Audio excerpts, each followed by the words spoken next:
tu sois un homme, une femme non-binaire, peu importe ton étiquette ou ton identité de genre ou autre, le tricot t'accueillera toujours à bras ouverts. C'est assez extraordinaire. Bonjour Gaëlle, Bonjour, tu vas bien? Antoinette, ça va très bien. Est-ce que tu peux me parler du club de tricot queer qu'on va organiser à Strangeland? Et en particulier, est-ce que tu peux me dire comment tu considères le tricot comme pratique artistique? Oui, je suis ravie qu'on organise ce club de tricot chez Strangeland. Pour moi, le tricot, c'est clairement quelque chose, une pratique artistique, puisqu'en fait, on va quand même créer quelque chose et on va surtout partir de matières premières. Donc, je trouve que c'est vraiment une démarche artistique complète, puisque certains partent des crayons jusqu'à un dessin, d'argile jusqu'à une sculpture, et nous, on va partir de fibres, animales ou végétales, pour créer un pull, un t-shirt, un châle, un bonnet, ce qu'on veut. Trop bien. Est-ce que tu peux partager avec nous un projet qui t'a marqué par le challenge qu'il a représenté ou par son originalité? Ouais, ça va être très difficile puisque j'ai beaucoup tricoté, il y a beaucoup de choses que j'aime, mais quelque chose que j'aimerais partager, parce que pour moi ça a été un challenge quand je l'ai fait la première fois, c'est ce qu'on appelle un M-cal. Le M veut dire mystery, cal c'est knit along, c'est-à-dire qu'on va tricoter ensemble, physiquement, à distance, etc. Quelque chose de mystérieux. Donc il y a un designer que j'aime beaucoup qui s'appelle Stephen West qui sort un M-cal tous les ans au mois d'octobre. Et pendant 4 semaines, chaque semaine, on va recevoir un indice.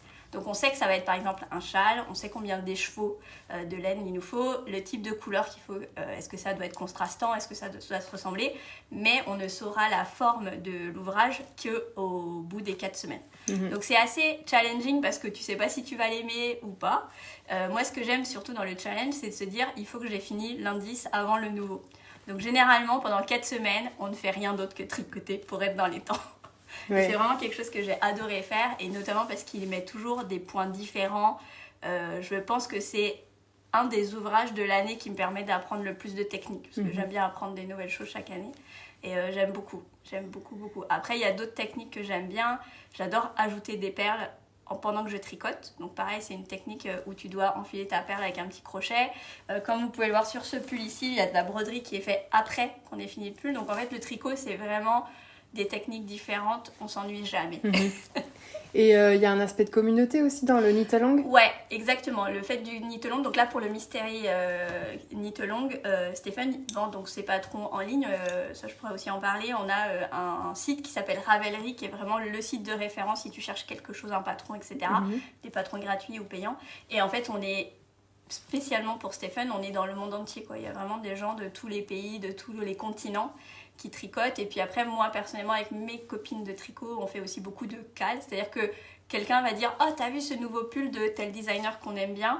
et l'autre va dire « Oh, j'adore, on s'attend et on le fait ensemble. » Et des fois, on va le faire physiquement. Typiquement, il y a quelques mois, on s'est retrouvés juste pour monter les mailles ensemble. Donc, on est toutes reparties avec notre bout de pull, et après, chacun avance à son rythme. Et puis, si quelqu'un ne comprend pas quelque chose dans le patron ou est bloqué, etc., on peut aussi échanger là-dessus. Donc ouais, il y a vraiment un aspect communautaire chez les tricoteurs, tricoteuses comme on dit maintenant, ici, qui est assez flagrant, voire même plus que ce qu'on peut avoir dans d'autres communautés, quoi. Il y a vraiment une entraide. Moi, c'est comme ça que j'ai vraiment augmenté, on va dire, mon expérience de tricot, parce que j'ai toujours eu des gens auprès de moi qui me dire « T'es capable de le faire, on va le faire ensemble. Et c'est comme ça que voilà, chaque année, maintenant, j'essaie d'avoir une technique différente.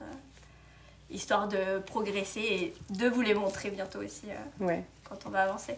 Cool. Ouais. Tu peux nous parler du pull que tu portes aujourd'hui? Parce que ça aussi, tu me disais tout à l'heure que ça représentait un projet créatif intéressant. Oui, alors oui, parce qu'en fait, généralement, on tricote son pull et il est terminé. Là, la difficulté ou le challenge, c'était de rebroder par-dessus, et notamment de broder donc, du texte. Donc celui-ci a écrit Knit Beach.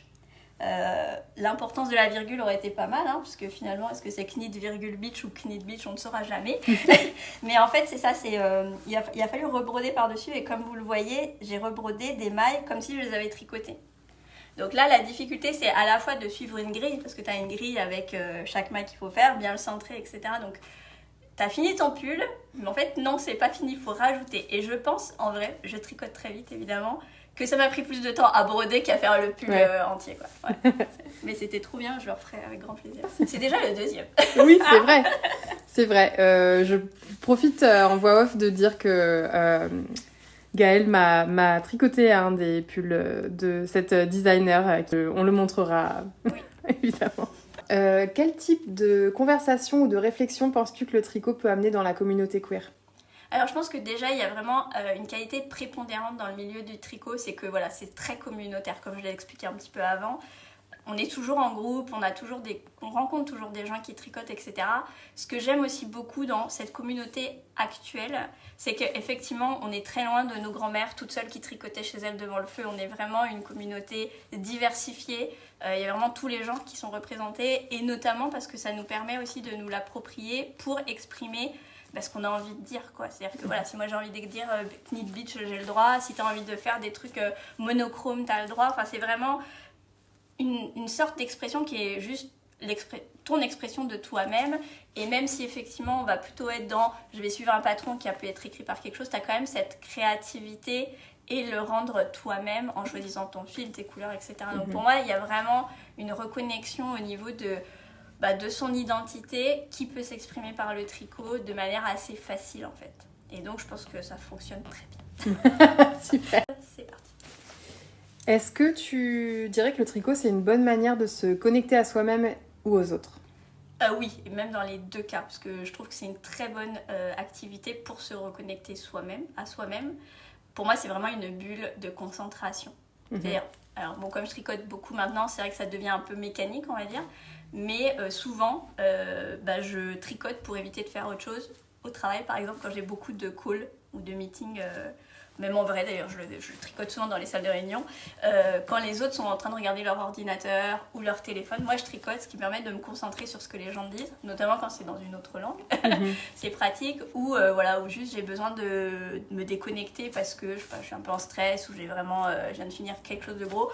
Je fais quelques mailles et ça me permet de souffler en fait. On dit souvent que c'est un peu comme du yoga, et donc je le fais souvent. Et après sur la reconnexion aux autres, je dirais oui, parce qu'il y a aussi des pratiques ou des rituels souvent quand tu es tricoteur. Ce que je préfère par exemple, c'est ce qu'on appelle les tricotés ou les apéros tricot, où on va se reconnecter, où on va aller se retrouver, souvent dans un bar, parce qu'il faut s'hydrater aussi. Et on va discuter en tricotant, ou ah tiens, t'es en train de faire ça, génial, comment tu trouves le patron, ah t'as acheté la nouvelle laine du Pérou avec de l'alpaga ou whatever. Moi j'aimerais beaucoup tricoter des laines un peu animales, mais avec des animaux un peu spécifiques. Donc par exemple on peut trouver de la laine de ragondin ou de la laine de raton laveur, etc. Pas en France évidemment, mais voilà. Donc souvent on parle un peu de ça, etc. Et puis voilà, la dernière fois c'était genre les filles, j'ai fait une connerie, est-ce que quelqu'un peut m'aider ? Il y a forcément quelqu'un qui va t'aider. Donc il y a vraiment un fort aspect de communauté et d'entraide que je trouve vraiment génial. Donc c'est vraiment ton moment pour toi et aussi ton moment pour les autres.